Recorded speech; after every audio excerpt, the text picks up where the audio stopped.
तो क्लास के हमारे हिस्ट्री का चैप्टर 2 है, क्या है वो, फ्रॉम ट्रेड टू टेरिटरी, है ना, from trade to territory chapter का नाम है ये।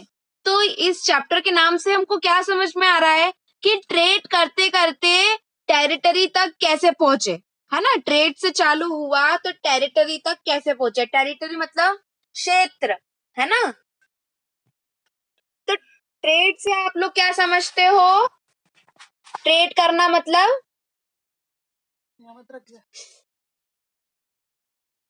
ट्रेड मतलब क्या होता है कि हम लोग क्या कर रहे हैं, बिजनेस कर रहे हैं या फिर कुछ चीज कर रहे हो ऐसी, है ना, वो ट्रेड कहलाता है। और वो ट्रेड से टेरिटरी तक, जैसे ये आपको समझ में आ गया होगा कि फ्रॉम ट्रेड टू टेरिटरी से हम लोग क्या बताना चाह रहे हैं कि ब्रिटिशर्स जो थे वो ट्रेड करते करते उन्होंने पूरे क्षेत्र पे, मतलब पूरे एरिया पे उन लोगों ने कब्जा कैसे कर लिया था, है ना।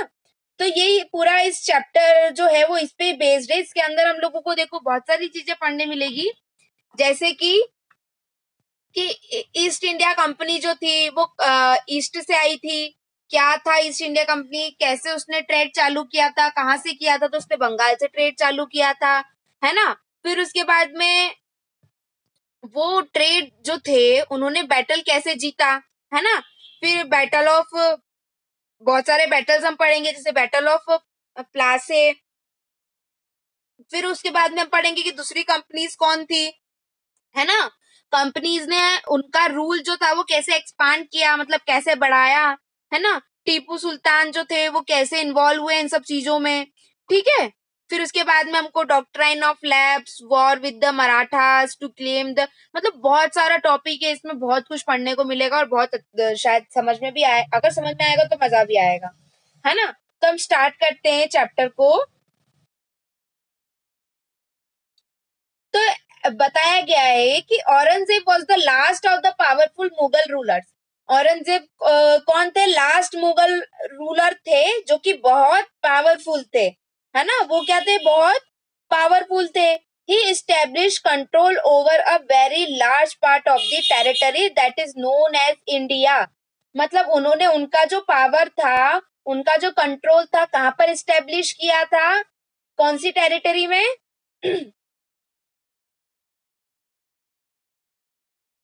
इंडिया की टेरिटरी में एक बहुत बड़े इंडिया के पार्ट पे उन्होंने क्या किया था, उनका जो कंट्रोल था वो स्टेब्लिश किया था, किन्होंने, औरंगजेब ने, ठीक है। After his death in 1707 many Mughal governors, subedars and big zamindars begin asserting their authority and establish regional kingdoms।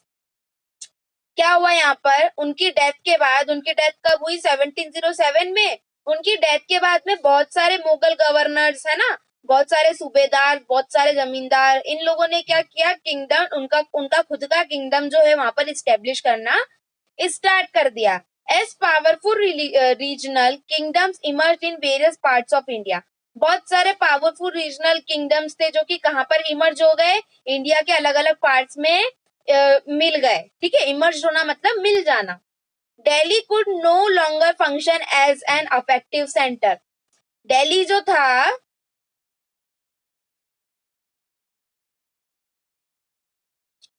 उसको सेंटर बोला जाता है, मतलब इंडिया का, कि ये सेंटर है हमारे इंडिया का, कि वो इंडिया को सब जगह, मतलब दिल्ली जो है वो इंडिया के हर कोने पे जाकर क्या करता है, फंक्शन करता है। तो वो ज्यादा समय तक ऐसा रहा नहीं उस टाइम पर, ठीक है।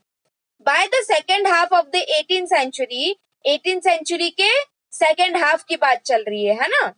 However, a new power was emerging on the political horizon, the British। क्या हुआ था यहाँ पर, पहले मुगल का राज चला, मुगल के बाद में कौन आ गए थे, ब्रिटिशर्स आ गए थे, है ना। Did you know that the British originally come as small trading company and were reluctant to acquire territories? How then did they come to be masters of a vast empire? In this chapter you will see how this come about। तो क्या हुआ था कि Britishers जो थे वो क्या करने आए थे, हमारे यहाँ पर ट्रेड करने आए थे। क्या करने आए थे, ट्रेड। ट्रेड मतलब बिजनेस करने आए थे वो लोग, है ना। तो वो बिजनेस करने आए थे, तो वो कैसे आए और फिर उन्होंने कैसे पूरे टेरिटरी पे कब्जा कर लिया, तो हम लोग वो पढ़ने वाले इस चैप्टर में, है ना। आपका टॉपिक स्टार्ट होता है east India company comes east. East India company जो थी वो ईस्ट से आई थी, है ना। पढ़ते हैं इसमें आगे। In 16,000, the East India Company acquired a character from the ruler of England, Queen Elizabeth I, granting it the sole right to trade with the East. This meant that no other trading groups in England could be compete with the East India Company. है ना। देखो क्या हुआ, 1600 की बात चल रही है कि वहां पर ईस्ट इंडिया कंपनी में क्या, ईस्ट इंडिया कंपनी जो थी उसने कैरेक्टर एक्वायर करा, मतलब जीता।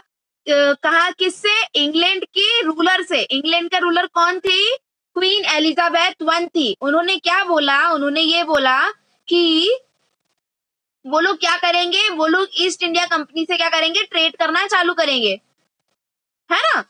इसका मतलब क्या था कि कुछ ट्रेंडिंग ग्रुप्स जो थे इंडिया सॉरी इंग्लैंड में, उन्होंने बोला कि यार अगर वो लोग ईस्ट इंडिया कंपनी से क्या करेंगे, compete करेंगे। मतलब देखो, अगर कोई भी दो बिजनेसमैन होंगे या फिर दो पर्सन होंगे, अगर वो एक ही फील्ड के हैं, तो वो लोग क्या करेंगे, एक दूसरे से compete करेंगे। अगर आप आपकी बात करो, कोई आप एग्जाम देते हो, है ना, आप अभी 8th की अगर एग्जाम दोगे तो आप एक दूसरे से compete करोगे, है ना, कि यार मुझे इससे अच्छे मार्क्स आने चाहिए, मुझे इससे अच्छे मार्क्स आने चाहिए। तो वहां पर भी क्या हुआ कि वहां पर जो इंग्लैंड में ऑलरेडी जो ट्रेंडिंग ग्रुप्स थे जो ट्रेड कर रहे थे, वो लोगों का कंपटीशन था किससे, ईस्ट इंडिया कंपनी से, है ना। With this character, the company could venture across the oceans looking for a new lands from which it could buy goods at cheap price and carry them back to Europe to sell high prices. तो उन लोगों ने क्या सोचा, वो company ने ये सोचा कि हम लोग कोई अच्छी सी एक जगह देखें जहां पर वो लोग क्या करें, गुड्स को बाय कर सके, है ना। कोई ऐसी लैंड देखे जहां से गुड्स क्या होती है, हमारी जो भी जरूरतें होती है ना, हम उसको गुड्स बोलते हैं। ठीक है, तो जितने भी उन्होंने बोला जो प्रोडक्ट हम लोग वहां से क्या कर सके, बाय कर सके, परचेस कर सके, कैसे प्राइस में, चीप प्राइस में, है ना। और उसको हम अच्छे खासे भारी दामों पे कहां पर बेचे, यूरोप में बेचे। The company did not have to fear competition with the English trending companies. वो जो कंपनी थी उसको किसी भी प्रकार से कोई डर नहीं था। कौन सी कंपनी से, इंग्लिश ट्रेंडिंग कंपनी से, है ना। Mercantile trading companies Mercantile trading companies in those days made profit primarily by excluding competition so that they could buy cheap and sell dear. तो मर्चेंटाइल्स क्या है, वो बिजनेसमैन होते हैं जो कि आ, कम प्राइसेस में पहले तो बाय करते हैं प्रोडक्ट, फिर उसको हाई प्राइसेस में क्या करते हैं, सेल करते हैं, है ना। उनको क्या बोला जाता है, मर्चेंटाइल बोला जाता है। तो वो जो मर्चेंटाइल ट्रेंडिंग कंपनीज थी उन दिनों में, वो लोगों को बहुत ज्यादा प्रॉफिट होता था। क्यों होता था, क्योंकि वो लोग क्या करती थी, चीप प्राइस में कुछ भी सामान जो था, कुछ भी प्रोडक्ट था, वो बाय करते थे और बहुत हाई प्राइस में उसको क्या करते थे, बेच देते। The royal character, however, could not prevent other European powers from entering the eastern market. तो इस हिसाब से क्या हो रहा था कि वो दूसरे लोगों को मार्केट के अंदर आने ही नहीं दे रहे थे, है ना। By the time the first English ship sailed down the west coast of Africa, round the Cape of Good Hope, and they crossed in Indian Ocean, the Portuguese has already established their presence in the western coast of India and had their base in Goa. In fact, it was Vasco da Gama, a Portuguese explorer, who had discovered the sea route to India in 1948. By the early 17th century, the Dutch too were exploring the possibilities of trade in India Ocean. Soon the French traders arrived on the scenes. देखो क्या हुआ था, जो Vasco D gamma थे वो पहले ऐसे शख्स थे जिन्होंने कौन सा रूट निकाला था, सी रूट निकाला था। पानी से जाने के लिए उन्होंने क्या करा था कि हम लोग यहाँ से जा सकते हैं और हम लोग यहाँ से ट्रेड भी बड़ी आसानी से कर सकते हैं, है ना। तो उन्होंने कब निकाला था, 1498 में, ठीक है। फिर 17th सेंचुरी में डच में, और इसको क्या किया गया, एक्सपांड किया गया इस आइडिया को। फिर उसके बाद में फ्रांस में भी ये चीज जो थी वो पहुंच चुकी थी, ठीक है। फिर बात करते हैं, the problems was that all the companies were interested in buying the same things. जितनी भी कंपनीज थी वो सब एक ही प्रोडक्ट को बाय करने में, खरीदने में क्या थी, इंटरेस्टेड थी। The fine qualities of cotton and silk produced in India had a big market in Europe. Paper cloves, cardamom, and cinnamon too were in great demand. देखो क्या था, जितनी भी फाइन क्वालिटीज के कॉटन सिल्क जो कहाँ पर प्रोड्यूस होते थे, इंडिया में, है ना, वो बहुत बड़ा मार्केट था उसका। और उसका बड़ा मार्केट कहाँ पर लग रहा था, यूरोप में। वो लोग क्या करते थे, इंडिया से कॉटन और ये सारी चीजें क्या कर जाते थे, लेके जाते थे, प्लस फिर वो यूरोप में उस चीज को बेचते थे, ठीक है। अब जितने भी स्पाइसेस थे वो कहाँ से मिलते थे उनको, तो उसकी डिमांड बहुत ज्यादा थी, इंडिया से मिलते थे। जैसे कि काली मिर्च हो गई, लौंग हो गई, ये सब चीजों की डिमांड जो थी वो बहुत ज्यादा थी, है ना। Competition amongst the Europe companies inevitable pushed up the prices at which these goods could be purchased, and this reduces the profit that could be earned. The only way the trending companies could flourish was eliminating rival competitors. The urge of secure markets therefore led to fierce battles between the trading companies. Through the 17th and 18th century, they regularly sank each other's ships, blockaded routes, and preventing rival ships from the moving with the supplies of goods. Trade was carried on the with arms and trading post with the protecting through fortification. देखो आपको इसके अंदर क्या बताया, अब अगर एक ही चीज की डिमांड है ना, सारी कंपनीज जो है वो एक ही चीज की डिमांड कर रही है, क्या क्या क्लोव्स चाहिए उनको, मतलब काली मिर्च और इन सब की, मतलब स्पाइसेस की, राइट। तब इनके बीच में कंपटीशन रहेगा कि क्या है, हम लोग जो है, हम लोग सबसे ज्यादा क्या करें, ट्रेड करें। तो यहाँ पर क्या था कि एक ही चीज की मार्केटिंग हो रही है, तो उनके बीच में कॉम्पिटिशन भी ज्यादा थे, है ना, कॉम्पिटिटर्स उनके जो थे वो बहुत ज्यादा थे, ठीक है। तो वो लोग क्या करते थे, एक दूसरे की चीजों में रुकावट लाते थे, ठीक है, एक दूसरे की चीजों में क्या करते थे, रुकावट लाते थे। कभी किसी का रूट ब्लॉक कर दिया, तो कभी क्या कर दिया, है ना। तो एक उनके बीच में क्या रहता था, हमेशा से कॉन्फ्लिक्ट रहता था, मतलब लड़ाई झगड़ा हमेशा रहता था, ठीक है। This effort to fortify settlements and carry on the profitable trade also led to intense the conflict with local rulers. The company therefore found it difficult to separate the trade from politics. Let us see how this happened.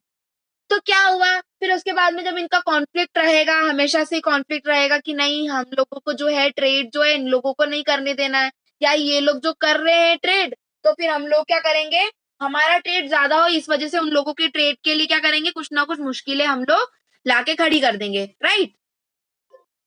तो अब क्या होता था कि जो local rural areas में जो लोग थे, उन लोगों से हमेशा इनका क्या रहता था, कॉन्फ्लिक्ट रहता था, है ना।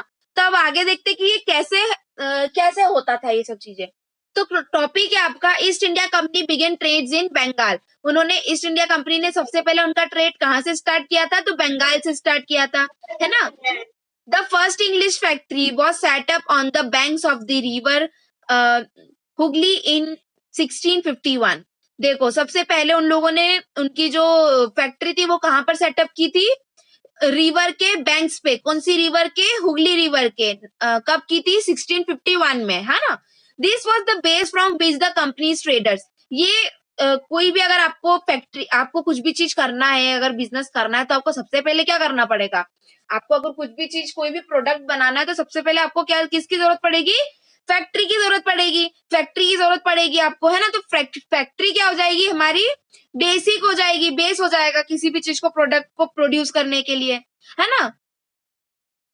उसको आगे जाके बताया, they factory had a warehouse where goods were for export were stored, and it had offices where company official set. तो क्या होता था यहाँ पर पे, इनको क्या बोला जाता था, वेयर हाउस बोला जाता था। तो वेयर हाउस में क्या होता था, गुड्स जो थे वो वहां पर एक्सपोर्ट किए जाते थे और वहां पर स्टोर करके रखे जाते थे, ठीक है। As trade expanded, the company persuaded merchants and traders to come and settle near the factory. फिर क्या होता था, जितने भी ट्रेडर्स होते थे, जितनी भी कंपनीज होती थी, वो फैक्ट्री के आसपास में जाके क्या होने लगी, सेटल होने लगी, ठीक है। By 1696 it begins building a fort around the settlement. उसके बाद में क्या हुआ, 1696 के बाद में ये होना चालू हुआ कि वहां पर बिल्डिंग्स बनना चालू हो गई, है ना, सेटलमेंट होने लग गया वहां पर। 2 years later it bribed Mughal officials into giving the company zamindari rights over the 3 villages।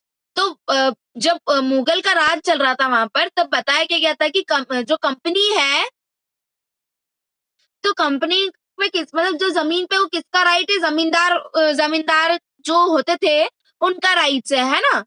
कितने कितने जमींदार, 3 गांवों के जमींदार का वहां पर क्या था, राइट था, है ना, अधिकार था। One of this was Kalikata. एक जो था वो कलिकता का था, which later grew up into the city of Kolkata, जिसको आज के टाइम पे क्या बोला जाता है, कोलकाता बोला जाता है, as it is known as today. आज के टाइम पे बोला जाता है, उस टाइम पे क्या बोला जाता था उसको, कलिकता, है ना। It also president that Mughal emperor Aurangzeb to issue a farman granting the company the right to the trade duty free. तो उन्होंने क्या बोला, जितने भी दूर के जितने भी लोग यहाँ पर आके कंपनी सेटल कर रहे हैं, तो उनको क्या राइट रहना चाहिए कि वो उनकी ड्यूटी फ्रीली कर सके, है ना। The company tried continuously to press for more consciousness and manipulate exciting privileges. Orange's farming, for instance, had granted only the company the right to trade duty free, but officials of the company who were crying on the private trade on the side were expecting to pay duty. This they refuse to pay, causing an enormous loss of revenue for Bengal. How could the Nawab of Bengal, Murshid Quli Khan, not protest? देखो क्या हुआ, उन्होंने क्या बोला औरंगजेब ने कि जो बाहर से लोग आ रहे हैं यहाँ पर ट्रेड करने के लिए, तो उनको फ्रीली वो ट्रेड जो है वो कर सके। फ्रीली ट्रेड करे मतलब कि जो जमीन है वहां पर उन लोगों को उसके उसके कोई पैसे नहीं लगे, है ना, जमीन के वो पैसे कुछ भी ना देते हुए क्या करें, वहां पर ट्रेड करें। तो ये क्या पॉसिबल है क्या? बिल्कुल भी पॉसिबल नहीं है ना। ये लोग क्या बोल रहे थे, औरंगजेब ने क्या बोला कि हम लोग बाहर से आए हुए हैं, तो हम लोग क्या करेंगे, हम लोग रिवेन्यू नहीं देंगे, है ना। तो इसका प्रोटेस्ट किसने किया? मतलब जो बंगाल के मुर्शिद कुली खान जो थे, जो नवाब थे, उन्होंने प्रोटेस्ट क्यों नहीं किया, है ना। तो वो पढ़ते हैं अब।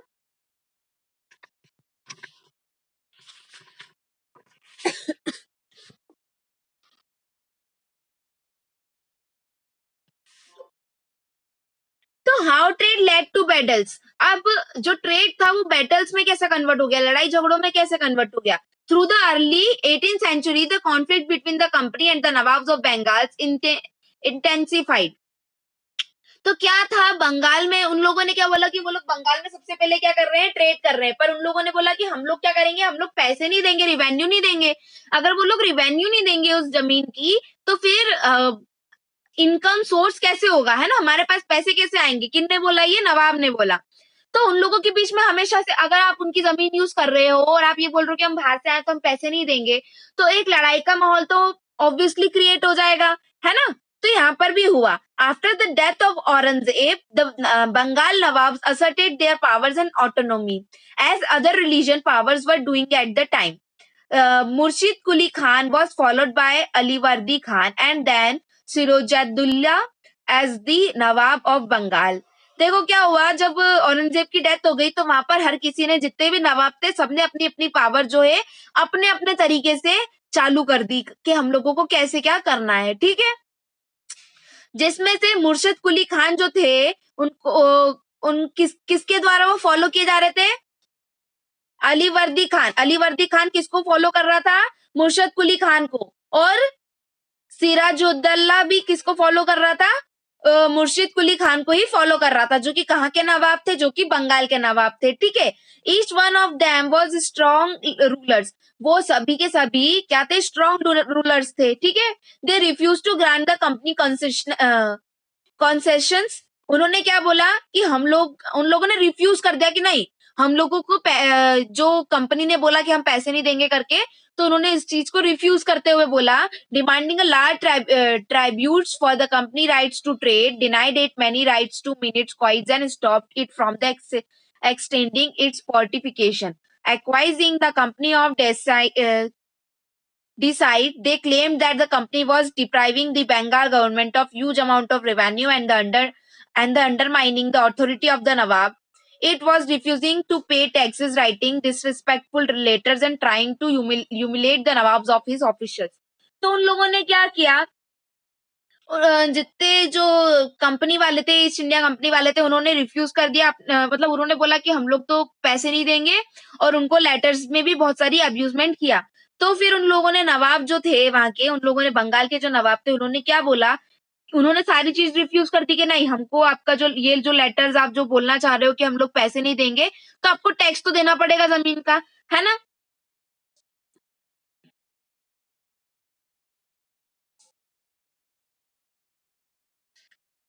उसके बाद में the company on it's part declare that the unjust demands of local officials were running in the trade off the company and the trade could not flourish only if the duties were remove. तो क्या हुआ, जो companies थी वहां पर, उन्होंने क्या बोला कि यहाँ पर अनजस्टिस हो रहा है, जो उनकी डिमांड है उनको फुलफिल नहीं किया जा रहा है, और जो रूलर्स है यहाँ के, वो इनकी ड्यूटीज को निभा नहीं पा रहे, तो इनकी ड्यूटीज को रिमूव कर दो वहां से।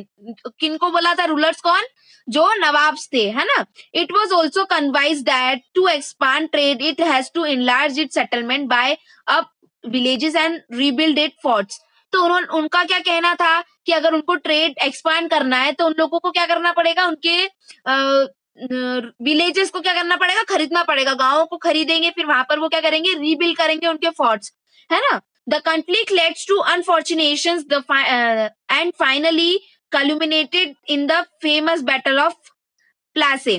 तो क्या हुआ, यही जब चीजें क्या चलती रही, नवाब बोल रहे थे कि नहीं ये नहीं होगा, और जो कंपनी थी वो बोलती कि नहीं ये तो हमको चाहिए ही चाहिए। तो उनके बीच में एक बैटल हुआ जिसका नाम क्या रखा, बैटल ऑफ प्लासे, है ना। अब इसके बारे में हम लोग कल कंटिन्यू करेंगे, बिकॉज आपका टाइम हो चुका है क्लास का, है ना।